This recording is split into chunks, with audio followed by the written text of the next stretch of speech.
No vídeo de hoje vamos falar sobre M2 Global e Bitcoin, como a liquidez global está indo para o Bitcoin e para outros ativos. Então, ali o Alden fez um artigo bem interessante sobre o assunto, pegamos alguns gráficos e vamos falar sobre isso no vídeo de hoje. E se você curte o conteúdo aqui do canal, então já deixe seu like, clique no sininho, inscreva-se no canal e fique à vontade na seção dos comentários. Então, esse aqui é o gráfico mais interessante aqui do estudo, que mostra uma correlação entre o Bitcoin e o M2 global de 83,2%. A gente sabe que bancos centrais no mundo inteiro estão viabilizando a impressão de dinheiro, aumentando o M2 global, a base monetária e por aí vai. E esse dinheiro está fluindo, então, dentre outras coisas, para o Bitcoin principalmente. Então, é uma das formas que pessoas normais, eu e você, temos de nos beneficiar do famoso efeito Cantillon. Para quem não sabe, o efeito Cantillon mostra que os primeiros recebedores da moeda são aqueles que vão se beneficiar da impressão de dinheiro. E ao longo do tempo, os primeiros recebedores sempre foram basicamente políticos, burocratas e empresas próximas desses políticos e burocratas, que recebiam empréstimos subsidiado e dinheiro fácil. E hoje em dia existe um instrumento que está absorvendo essa liquidez global, que é o Bitcoin, então, com mais de 80% de correlação nos últimos 12 meses, aí, como aponta esse estudo, com a liquidez global medida pelo M2. Além disso, ainda temos o SP500 e outros ativos aqui, até como o ouro, em menor escala, 68%. Mas então é muito interessante essa ferramenta nova que temos aí, a plebe, de se expor à liquidez global e perder um pouco, ser menos diluído no seu salário, porque quando a gente tem a expansão de base monetária, impressão de dinheiro, aumento de base monetária, aumento do M2, por definição a gente tem inflação. E a consequência da inflação, então, ceteris paribus, é o aumento de preços. Então, uma das formas de não ser obliterado financeiramente é comprando bons ativos que se valorizam aí em períodos de inflação. E historicamente, o Bitcoin vem mostrando essa correlação bem interessante com essa liquidez global. Então aqui tem um período de 12 meses e um período de 6 meses. Então, a correlação fica maior aí num período de 12 meses para o Bitcoin e para vários outros ativos aqui também. E no período de 6 meses, existe uma correlação um pouco maior, por exemplo, para o ouro em relação ao ouro 12 meses. Talvez porque exista menos volatilidade, a gente sabe que o Bitcoin, em período de queda, ele cai de forma mais acentuada, mais rápido, mas é interessante, então, essa correlação tão alta, principalmente no período de 12 meses. Aqui a gente tem o SP500 versus o M2 Global. Então, o M2 Global aqui em laranja e SP500 em azul, e a gente vê que a similaridade do gráfico nos últimos anos. E a gente vê também que o M2 Global começou a crescer bastante, principalmente ali depois de. Ah, não, o gráfico não vai até lá, né? Mas a gente vê que houve um crescimento então significativo aqui em 2020. E isso se refletiu também no mercado de ações nos Estados Unidos. E a mesma coisa acontece aqui com o Bitcoin, que teve um aumento significativo ali desde as baixas de 2020. Então, uma correlação bem significativa entre Bitcoin e M2 Global, SP500 e M2 Global. Aqui a variação percentual, então a gente vê que quando existe aqui um pico no M2 Global, eventualmente a gente acaba vendo um pico no Bitcoin também em períodos coincidentes.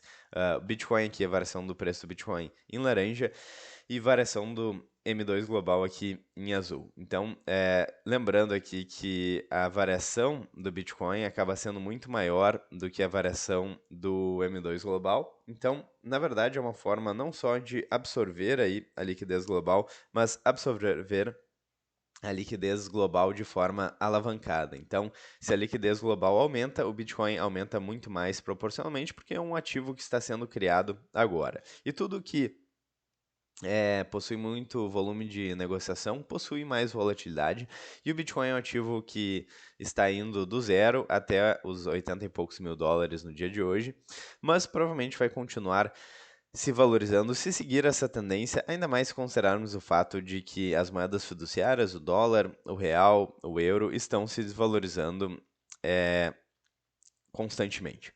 Aqui, a base monetária do Banco Central dos Estados Unidos, que mostra aí, na verdade, foi algo que contribuiu muito para o aumento do M2 recente, da dívida global, foram as políticas de quantitative easing que a gente consegue ver claramente nesse gráfico, onde a linha azul é o M0 global, ou seja, a base monetária global aqui do Federal Reserve dos Estados Unidos. Então,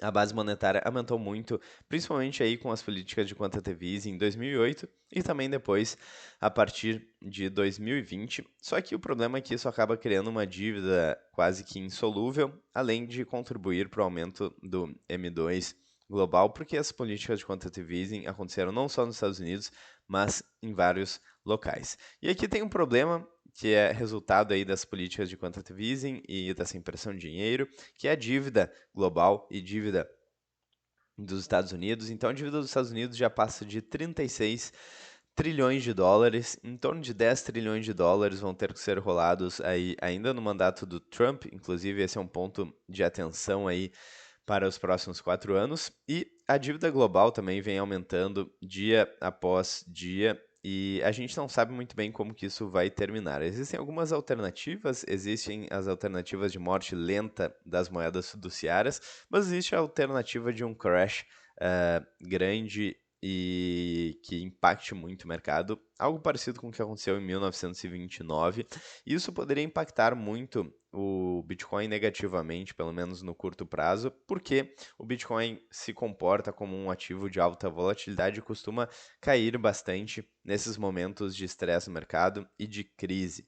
E geralmente acontece o fenômeno que a gente chama de flight to quality, ou seja, investidores aí migrando para dólar e moedas que são consideradas mais fortes, na opinião deles, e o dólar ainda aparece como uma alternativa, ou moedas de países desenvolvidos, e as moedas dos países emergentes aí acabam se desvalorizando. Então, o Faka, o famoso Fakuri, já falou aí em alguns vídeos, em alguns podcasts, que para este cenário de um crash muito significativo no mercado, ele está se posicionando em T-bills, então em títulos de dívida de curto prazo nos Estados Unidos. A alternativa aqui para o Brasil seria Tesouro Selic de curto prazo.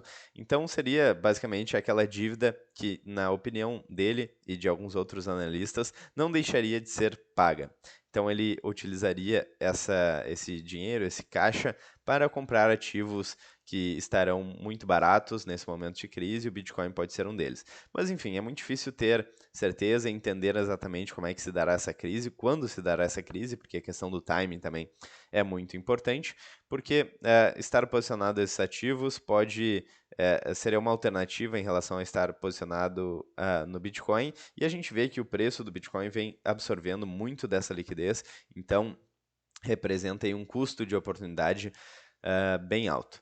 Mas então eu resolvi trazer também a dívida para trazer esse contraponto de um potencial risco aí no caso de um crash muito grande no mercado e a gente não sabe muito bem como o Bitcoin se comportaria. Também temos outras alternativas, que é a questão de um crash que acaba gerando um aumento de base monetária, que acaba gerando um aumento de M2, como aconteceu em 2020, em 2008, e aparentemente, com essa correlação entre o preço do Bitcoin e a liquidez global, o Bitcoin tende a se beneficiar com esse movimento. Lembrando sempre, o disclaimer que eu faço em todos os vídeos, isso não é uma dica de investimentos, só trago algumas informações, alguns dados aqui para análise de vocês.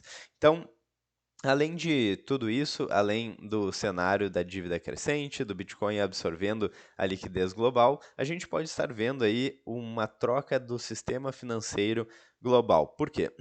Porque além do fato do Bitcoin estar absorvendo toda essa liquidez e se valorizando, o dólar e as moedas fiduciárias vêm fazendo exatamente o contrário. Esse gráfico aqui mostra a perda de poder de compra do dólar ao longo do tempo. Então, o dólar já perdeu mais de 97% do poder de compra desde essa criação, desde a criação do Federal Reserve, do Banco Central dos Estados Unidos, em 1913. Então, é uma perda de poder de compra absurda aqui, né? 97% do poder de compra e cada vez maior a perda do poder de compra. Então é uma questão de tempo para chegar aí cada vez mais próximo do 100%. E o Bitcoin, então, talvez surgiria como uma alternativa para o sistema financeiro global. Será que faz sentido? Será que, de fato, essa correlação vai continuar? Os bancos centrais vão continuar viabilizando a impressão de dinheiro no mundo inteiro e com essa correlação o Bitcoin vai continuar sendo o principal ativo que vai sugar a liquidez do sistema, junto com alguns outros ativos aqui, é claro. Então, é o que veremos nos próximos anos, como se dará aí o fim do dólar. Lembrando que, eventualmente, a gente acha que as coisas vão acontecer muito rápido, mas esse gráfico aqui tem mais de 100 anos de análise de período histórico aqui. Então, essas mudanças podem ser muito mais lentas do que o que a gente espera. Em vários períodos, o poder de compra do dólar cai de forma muito abrupta, as pessoas podem pensar, bom, então o dólar colapsou, mas temos mais várias décadas aí pela frente. Então, é importante ter calma, esses movimentos no mercado, pelo menos historicamente, são bastante lentos, e estamos vendo a história acontecendo na frente dos nossos olhos, então é uma oportunidade muito grande o Bitcoin ter sido criado no nosso tempo de vida e estarmos testemunhando essa mudança no sistema financeiro global. Bom, eu vou ficando por aqui, eu espero que vocês tenham gostado do vídeo. Se vocês gostaram, deixem seu like, inscrevam-se no canal, cliquem no sininho e fiquem à vontade na seção dos comentários. Eu vejo vocês amanhã no próximo vídeo. Um grande abraço e até mais.